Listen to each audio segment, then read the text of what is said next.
কয়েকদিনের ব্যবধানে আবারও তীব্র গ্যাস সংকট। দেশীয় উৎস থেকে উৎপাদন বাড়াতে চায় সরকার।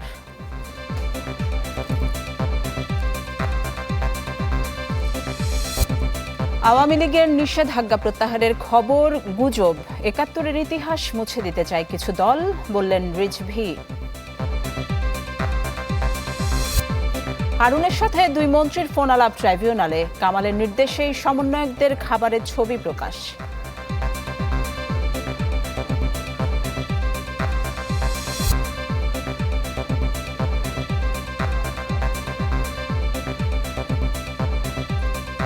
আমন্ত্রণ চ্যানেল 24-এর বিকেল ৪টার খবরে শুনছিলেন একেজ সংবাদ শিরোনামগুলো। আপনাদের সাথে আমি ফারজানা নিশি আছি। কয়েকদিনের ব্যবধানে আবারও গ্যাসের তীব্র সংকট। ফিলিং স্টেশনে দীর্ঘ হচ্ছে গাড়ির সারি। ২৫ কোটি ঘনফুটের বেশি গ্যাস সরবরাহ কমে গেছে। ভোগান্তির কথা স্বীকার করেছেন জ্বালানি প্রতিমন্ত্রী। তবে কবে নাগাদ পরিস্থিতি স্বাভাবিক হবে তা নির্দিষ্ট করে জানাতে পারেননি প্রতিমন্ত্রী। সকাল থেকে হন্যে হয়ে ছুটছেন এক ফিলিং স্টেশন থেকে আরেকটিতে। এতে ফুরিয়েছে অবশিষ্ট জ্বালানিটুকুও। বাধ্য হয়ে গাড়ি ঠেলেই নিতে হচ্ছে রেন্টেকার চালক হুমায়ুন কবিরকে। তেল দিয়ে গাড়ি চালাই তো আর আমার পোষাইবে না, কারণ আমার এটা তো আর প্রাইভেট না, আমি বড় লোক না। আমি হয়েছি যে রেন্টে চালাই, ওভারে চালাই। আমার ভাড়া মারতে হইলে তো গ্যাসে মারতে হয়, কারণ ওভারে তো আর আপনি গ্যাস ছাড়া তেলে চালাইয়ে মারা যায় না। এই চালকের মতো অনেকেই গেল কয়েকদিন ধরে দুর্ভোগ পোহাচ্ছেন। রাজধানীর বিভিন্ন ফিলিং স্টেশনে দিনভর দেখা মিলছে অপেক্ষারত সিএনজি চালিত যানবাহনের। পাম্প ম্যানেজার বলছেন, গ্যাসের চাপ কম থাকায় বিক্রি কমে গেছে তাদের, ফলে পড়তে হচ্ছে আর্থিক ক্ষতির মুখে। তেল দিয়ে পোষায় না, এই জন্য গ্যাসে এসে দিয়ে আরেক সমস্যা।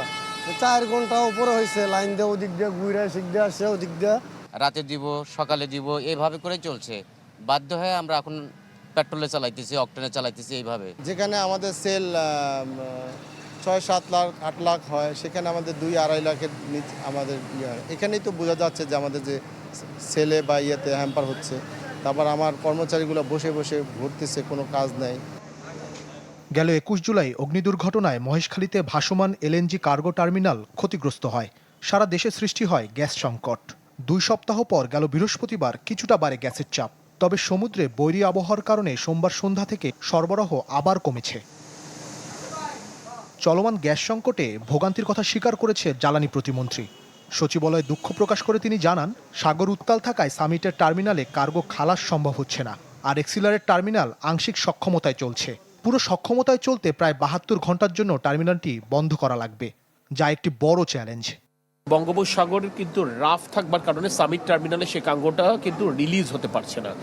এবং এক্সিলারের টার্মিনাল আপনারা জানেন পার্শিয়াল ক্যাপাসিটিতে রান করছে। এটা ফুল ক্যাপাসিটিতে যদি রান করতে হয় তাহলে আবার প্রায় ৭২ ঘন্টার জন্য এক্সিলারের টার্মিনালকে বন্ধ করা লাগবে। কোন সময় এই কাজটা করলে সবচেয়ে কম জনদুর্ভোগ হতে পারে সেই ব্যাপারটা একটা সিদ্ধান্ত নেবার প্রশ্ন। আমরা ব্যবসায়ীদের সাথে কথা বলছি, সরকারের একটি সিদ্ধান্ত প্রশ্ন আছে। বিদ্যুৎ ও জ্বালানি পরিস্থিতি কবে ঠিক হবে তা নির্দিষ্ট করে জানতে পারেননি প্রতিমন্ত্রী। তবে জনদুর্ভোগ বিবেচনায় সরকার প্রাণান্তকর চেষ্টা করছে, একথা বলেন অনিন্দ ইসলাম অমিত। ইমতিয়াজ মাহমুদ, চ্যানেল 24, ঢাকা। কার্যক্রম নিষিদ্ধ আওয়ামী লীগের নিষেধাজ্ঞা প্রত্যাহারের খবরটি গুজব। সামাজিক যোগাযোগ মাধ্যমে এমন গুজব ছড়ালেও তা এখনও কানে আসেনি সরকারের। একথা জানিয়েছেন তথ্য ও সম্প্রচার মন্ত্রী জহিরুদ্দিন স্বপন। রাজধানীর ফরেন সার্ভিস একাডেমিতে যুব দিবসের অনুষ্ঠান শেষে তিনি জানান, গুজবের বিষয়টিও আমলে নিচ্ছে না সরকার। বাংলাদেশ ভারত সম্পর্কের বিষয়ে প্রশ্নের জবাবে তথ্যমন্ত্রী বলেন, ভারতের হাইকমিশনার প্রধানমন্ত্রীর সঙ্গে সাক্ষাৎ শেষে জানিয়েছেন, দুই দেশের এমন কোনো সমস্যা নেই যা সমাধান করা সম্ভব নয়।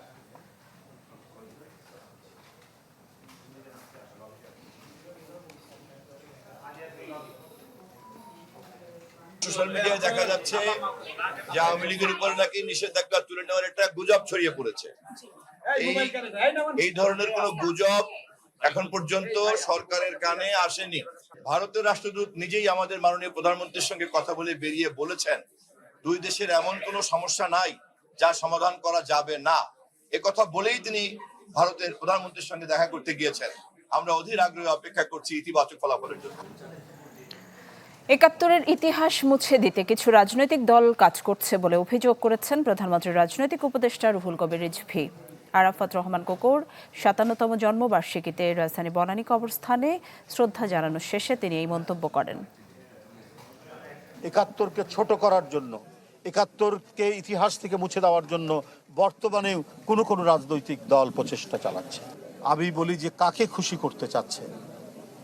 নিশ্চয়ই পলাতক ফ্যাসিস্টকে খুশি করার জন্যই কি আপনারা এই কাজগুলো করছেন? এই প্রশ্ন তো আজকে জনগণের। নতুন কমিশন এলে সাবেক রাষ্ট্রপতি মোহাম্মদ শাহাবুদ্দিনের দুর্নীতির অভিযোগ নিয়ে ব্যবস্থা নেওয়া হবে বলে জানিয়েছেন দুদক সচিব সাইদুর রহমান খান। ঋণের নামে ৫০০ কোটি টাকা আত্মসাতের অভিযোগে মোহাম্মদ শাহাবুদ্দিন ও এস আলম সহ ৩৮ জনের বিরুদ্ধে দুদকে অভিযোগ দেন ইসলামী ব্যাংকের কর্মকর্তা মোহাম্মদ ইয়াসিন আলী। অভিযোগে তিনি জানান, এস আলম গ্রুপ ইসলামী ব্যাংক নিয়ন্ত্রণে নেওয়ার পর ঋণ সেবা জালিয়াতির মাধ্যমে ৫০০ কোটি টাকা আত্মসাৎ করে। আর তৎকালীন পরিচালনা পর্ষদের সদস্য হিসেবে মোহাম্মদ শাহাবুদ্দিন সহ সংশ্লিষ্ট ব্যক্তিরা এই অনৈতিক কাজের অনুমোদন দেন। সাবেক স্বরাষ্ট্রমন্ত্রী আসাদুজ্জামান খান কামাল ও তৎকালীন ডিবি প্রধান হারুনুর রশিদের ফোন আলাপ ট্রাইব্যুনালে উপস্থাপন করা হয়েছে।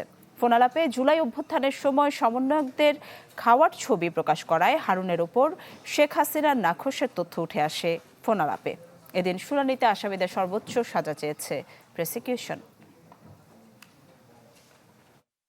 জুলাই আন্দোলন দমনে শেখ হাসিনার নির্দেশ দলীয় নেতাকর্মীদের পৌঁছে দিতেন ওবায়দুল কাদের। এদিন ট্রাইব্যুনালে উপস্থাপন করা হয় ওবায়দুল কাদের, আসাদুজ্জামান খান কামাল ও ডিবির হারুনের ফোনালাপ। সমন্বয়কদের খাওয়ার ছবি প্রকাশ করায় হারুনের উপর শেখ হাসিনার নাখোশের তথ্য উঠে আসে ফোনালাপে। নির্দেশ দিতে সেখানে তো you are not defending you, সেও তো এমন ভাব দেখাচ্ছে যে তুমি এখানে পিএমকে একটা কথা বোঝাই বলেন তুমি নিজেই করো। স্যার, আমরা যা করছি স্বরাষ্ট্রমন্ত্রী আইজিপি নির্দেশই করছে, আর বাইরে এক বিন্দু করে। পরে চূড়ান্ত যুক্তি উপস্থাপনে চিফ প্রসিকিউটর বলেন, ওবায়দুল কাদের, বাহাউদ্দিন নাসিম, আরাফাত সহ যাদের বিরুদ্ধে অভিযোগ আনা হয়েছে তারা এত মৃত্যুর দায় এড়াতে পারে না।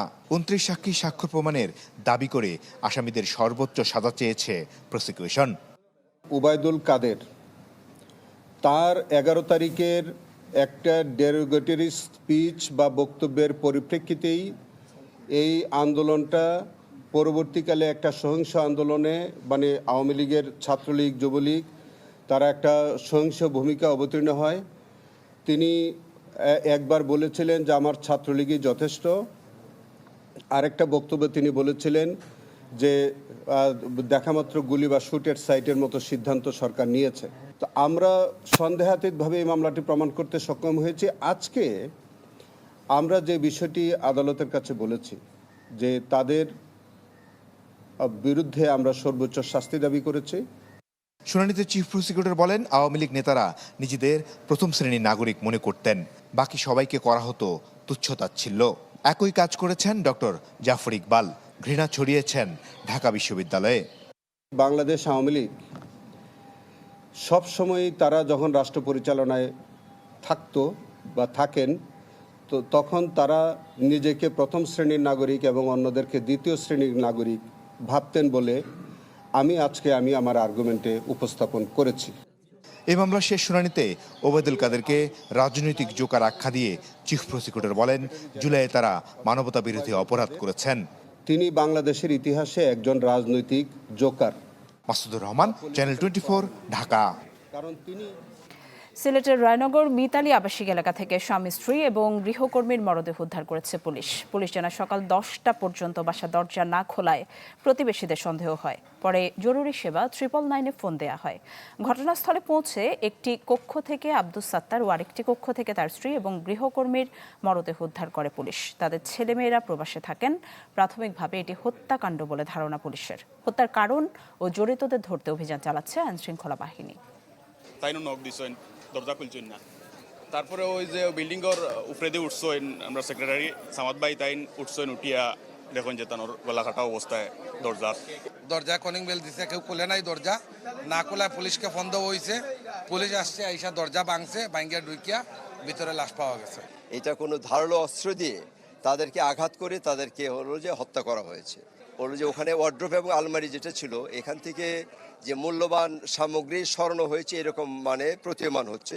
এইটা একটা বিষয় হতে পারে, অথবা কোনো ওই সম্পত্তি নিয়ে কোনো পুরাতন কোনো এনমাইটি আছে, শত্রুতা আছে কিনা, এটা আমরা খতিয়ে দেখব। শিশু রামেসা ধর্ষণ ও হত্যা মামলার ডেথ রেফারেন্স ও আপিল শুনানির সব প্রস্তুতি সম্পন্ন হয়েছে। ফেনীর মাদ্রাসা ছাত্রী নুসরাত ও মাগুরা শিমু আসিয়া হত্যা মামলার শুনানির পরই শুরু হবে শিশু রামেসা হত্যা মামলার শুনানি কার্যক্রম। সকালে অ্যাটর্নি জেনারেল রুহুল কুদ্দুস কাজল বিষয়টি নিশ্চিত করেছেন। এর আগে বিচারপতি ভীষ্মদেব চক্রবর্তী ও বিচারপতি কে এম রশিদুজ্জামান রাজা দ্বৈত হাইকোর্ট বেঞ্চ স্টেট ডিফেন্স নিয়োগের জন্য সলিসিটরকে নির্দেশ দেন। গত 19 মে রামেসাকে ধর্ষণের পর হত্যা করেন সোহেল রানা। এই অপরাধে তাকে পূর্ণ সহায়তা করেন তার স্ত্রী স্বপ্না আক্তার। দুজনকে মৃত্যুদণ্ড দেয় ঢাকার শিশু অপরাধ দমন ট্রাইব্যুনালের বিচারক মাসরুর সালিকিন। পরিস্থিতির খবর জানাবো। হাম এবং উপসর্গে দেশে আরও 5 জনের মৃত্যু হয়েছে। 24 ঘন্টায় নতুন রোগী শনাক্ত হয়েছেন মোট 1025 জন। এক বিজ্ঞপ্তিতে স্বাস্থ্য অধিদপ্তর জানায়, গেল 15 মার্চের পর থেকে এই পর্যন্ত নিশ্চিত হামে 99 জনের মৃত্যু হয়েছে। একই সময় সন্দেহজনক হাম রোগে মৃত্যুর সংখ্যা 786। এখন পর্যন্ত নিশ্চিত হাম রোগী 17,469 জন।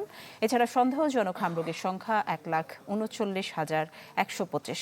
এ পর্যন্ত হাম সন্দেহে হাসপাতালে ভর্তি হয় 1,21,013 জন।